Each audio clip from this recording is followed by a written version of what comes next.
Umugabo w'imyaka 35 wo mu mudugudu wa Bugumya, akagari ka Kamanu, umurenge wa Nyakabuye, mu karere ka Rusizi, ari gukorwaho iperereza nyuma yo gukekwaho gusambanya umwana w'imyaka 15, aho uyu mubyeyi yavugaga ko ari kumwigisha uko azitwara mu gihe azaba afite umugabo. Amakuru y'iki kibazo avuga ko umwana wiga mu mwaka wa 3 w'amashuri abanza ku ishuri rya JS Kiyovu yabwiye umwarimu we ko se yamusambanyije inshuro ebyiri zose ndetse akanamushukisha amafaranga. Kiyovu Sport yageze ku mukino wa nyuma wa Ferwafa Super Cup mu mwaka wa 2026 nyuma yo gutsinda Mukura Victory Sport igitego 1-0 cyinjijwe na Mugisha Didier kuri penalty. Umukino wa kimwe cya kabiri wabereye kuri Kigali Pele Stadium kuri uyu wa kane. Umwe mu banyapolitike bakomeye batavuga rumwe n'ubutegetsi muri Repubulika ya Demokarasi ya Kongo, Martin Fayulu, ndetse na Dr Denis Mukwege banenze icyemezo cya leta cyo guhagarika amashuri makuru na kaminuza zo mu bice bigenzurwa na FC/M23. Bavuga ko iyo ari intambwe igamije gucamo igihugu ibice, basaba ko yakwisubiraho. Indege ya gisivile yari iturutse Bukavu ijyanye muri Minembwe imfashanyo zirimo ibyo kurya ndetse n'imiti, yarashwe n'ihuriro ry'ingabo zirwana ku ruhande rwa leta ya Repubulika ya Demokarasi ya Kongo.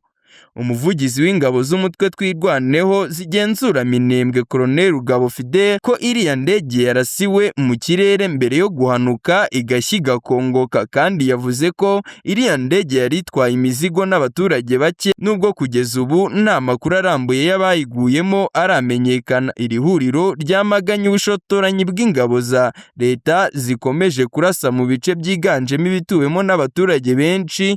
Nyuma y'amasaha make, intumwa z'urwego rwa MCVE+ rushinzwe gukurikirana iyubahirizwa ry'agahenge zivuye muri Minembwe. Abaturage batujwe mu mudugudu w'abatishoboye wa Kinihira mu murenge wa Nyagatare mu karere ka Nyagatare bavuga ko bavunwa no kuvoma amazi biturutse ku kubivomo rimwe bafite muri uyu mudugudu ritabahaza. By'umwihariko abanyantege nke bakaba badashobora kuvoma, bakaba bifuza ko ubuyobozi bwabafasha kubona ivomo rya kabiri.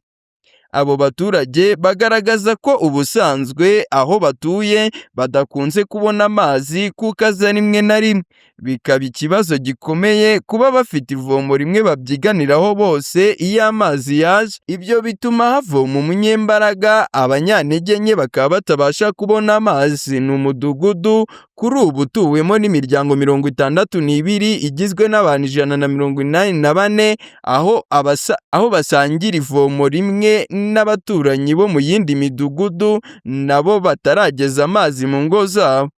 Ikigo Meta nyiri Facebook na Instagram cyemeye gukemura urubanza cyarirwagamo n'intumwa nkuru z'ubushinjacyaha za leta 29 muri Leta Zunze Ubumwe za Amerika, rwasabaga ko gikurikiranwa kubera uburyo imbuga zacyo zishobora gutuma abana bazikoresha birenze urugero. Mu masezerano y'urubanza, Meta yemeye kwishyura kugeza kuri miliyari 16.7 z'amadolari y'Amerika, ni ukuvuga hafi miliyari 24,599 z'amafaranga y'u Rwanda. Aya mafaranga azahabwa leta n'intara byareze iki kigo, ndetse akazakoreshwa mu bikorwa bigamije guteza imbere umutekano w'abana kuri internet. Meta yemeye impinduka zikomeye ku bana n'urubyiruko bari munsi y'imyaka 18.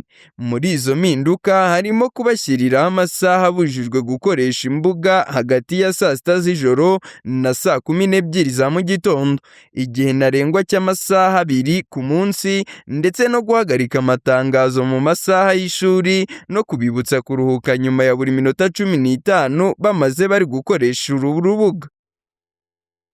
Hose TV turi kumwe nawe.